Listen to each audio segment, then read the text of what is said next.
And then finally, we have to talk about what happens in terms of bankruptcy. I already mentioned unlimited and limited liability. Again, the liability status, well, if it's limited liability, it has to appear in the name of the company. So if you have the stock companies, which could be either in Germany AG, Aktiengesellschaft, or SE, which is the European stock companies, called Societas Europaea, I think it's either Greek or Latin. So this basically means that the German Aktiengesetz is the law that is used, and here there's a European law that you can use. And some German companies, like I think Allianz or BASF, they transformed to European stock companies, so they're using the European law. And then you have the private companies, which are usually abbreviated to something like PLC, or LTD is something that you find, and in Germany you have the GmbH, which is literally translated company with limited liability. Right. So, since the limited liability companies are kind of just a few, you can almost assume that everything else has unlimited liability. Well, it's technically not unlimited because the limit is the wealth of the owner of the company, so if they're not billionaires like Elon Musk, you might not get everything from them, but at least you can kind of touch their private wealth. In Germany, there is kind of something in between this, which is called Kommanditgesellschaft, which is so complicated because you can have so many different variations of it.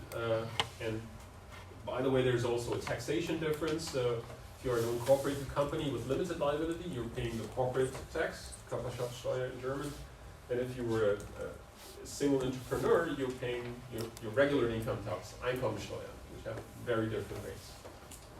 Just to be fair, the incorporated companies, they have to pay taxes, the owners have to pay taxes additionally on the dividend, right? So the profit of the company is taxed twice, within the company and then when it's paid out. Right? Whereas for the single entrepreneur, it's just, or Germany would say Personengesellschaft, it's only taxed once, and then you can do with the money whatever you want. You can spend it privately, it doesn't matter. So most of the variations that you see, especially of the combination of the Kommanditgesellschaft, are on tax-saving models, right? So, and to be honest, I can't really tell you a lot about this. Wojciech Stillo is here in the break. He's our tax expert, so he will be much more knowledgeable about that. And then finally, we have to look at the seniority order, and very simply, equity is always last. Right? So in this queue that forms in front of the bankrupt company, the equity holders are the last ones in line.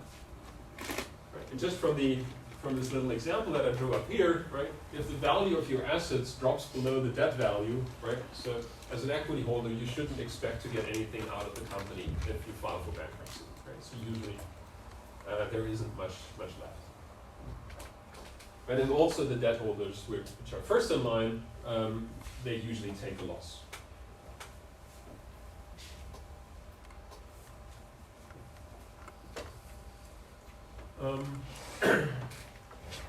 So I think these are the most important parts. How the actual influence of the decisions are made. Don't have it here on the slide, but that what we could add here would be that there is, for stock companies, there is an annual shareholders meeting where the owners vote. But on a regular basis, they're represented by the supervisory board. If the owner and the manager of the company are the same, there's no need for a supervisory board. So you only have that for the incorporated companies. So I hope this is clear so far. And for no question, let's move on to debt. So typically we see that, in contrast to equity, the debt contracts have a finite lifetime. That means that there is a maturity date when the money that has been borrowed from a bank or through a bond has to be paid back. There's one notable exception.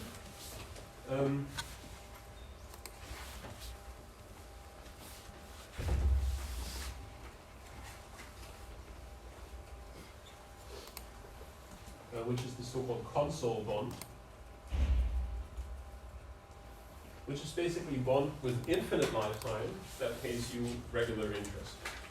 There are only very few of these, so the British government has issued some of them. They're more than 100 years old, but they're still traded, you can still buy them. Right? So if you want to have your money back, you just need to sell the bond. And there were some companies, I think Deutsche Telekom once had a consol bond. the reason why console bonds are very nice, they're used sometimes in financial theories, is because the value of this is pretty easy to compute. You may remember a formula from your introductory courses called the perpetuity formula, or in Germany, the ewige Rente. Right? So it's basically just the cash flow that you get, your coupon divided by your interest rate. Right? And that's the value of your bond. It's a very simple formula. I think I have it in the slides for next week, so don't worry if you've never seen the formula. This is so-called perpetuity. It's a regular constant payment forever. You can very easily compute the price for this. So on the difference between kind of what's traded and not, so debt again is a very general term. Then you can have basically private debt, which could be either directly from investors or from banks, right? So that would be loans from banks. And a traded loan, if it's traded on the exchange, that's what we call a bond, right? Anleihe in German. The general structure of kind of bonds and loans are the same. So for these parts here, it doesn't really matter kind of whether it's traded or not. So again, the bond markets are something that we're working with a little bit more in this class because we have very good data on it. So we can kind of compute values, and the Deutsche Bundesbank is giving us lots of good information on the yield curve. We have data for the last 50 years. It's a very nice data set that we can work with to determine prices, for example, of government bonds. Okay, so what are your cash flow rights? So usually there is the final payment, which is the face value, or sometimes it's called principal or notional. Principal.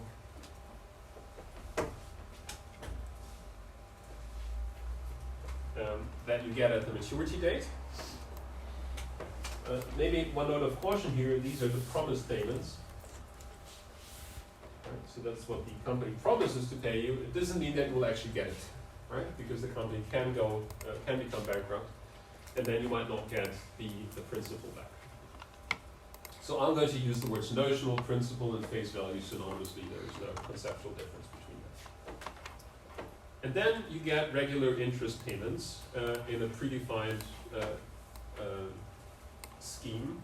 It doesn't actually have to be a constant interest rate. So there's variable interest rates, but then there is a reference rate that you could observe every month or every quarter.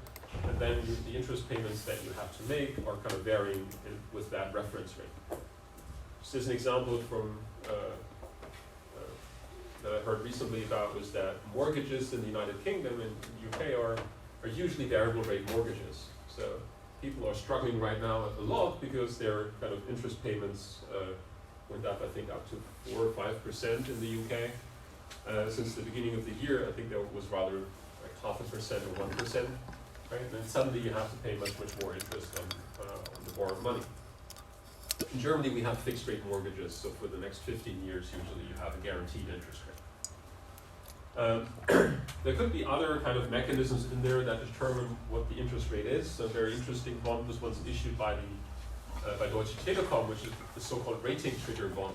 So basically a corporation gets a rating by an external agency, which basically tells us, in the form of a school grade, how kind of creditworthy a company is. We'll talk about ratings a little bit later. So the important thing is that if your rating kind of becomes worse, they had kind of a mechanism in their contract that the interest payments went up to their creditors. Don't you have something like, in Switzerland we call it the Zahlungshypothek, which is the interest rate is linked to what the actual interest rate of the national bank is, or something like that. Don't you have that for... Yeah, so that would be an example for a variable interest rate. So usually you take the reference rate. That could be, for example, the government bond rate or a bank rate from the European Central Bank or the Swiss National Bank. Or another very popular one is the LIBOR, the London Interbank Offered Rate. Mm-hmm. It's a little bit under scrutiny because people manipulated it. We're going to talk about it when we talk about the interest rate products. Like Deutsche Bank was involved, so people, because the value of so many financial products depended on this rate, and it's basically just a poll among banks, like what rate are you charging? And then they colluded, and some banks, like 5 or 6 banks, they said, okay, tomorrow we're just all reporting a higher number than yesterday, and then they knew the direction of the rate on the next day, and they speculated on this. And then usually if you have this reference rate, you add on a spread on top of that. So you could have, say, the Swiss National Bank, Swiss Central Bank rate plus, say, 50 basis points. So you would add 0.5% on top of that as a credit spread. Yeah, that's something that's feasible. Yeah. Right. So what's important here is that the mechanism is predefined. The actual rate does not have to be defined. Right? The way how the rate is adjusted, like where do I look up the rate, at what time do I look up the rate, and so on, that has to be defined in advance. Yeah. As a side note, why are these things called coupons? So coupons are basically the interest payments of bonds. And the story behind this is that if you go back, say, 100 years where we didn't have computers, the question is the bonds existed, so how do you get your payment? Right? So you can really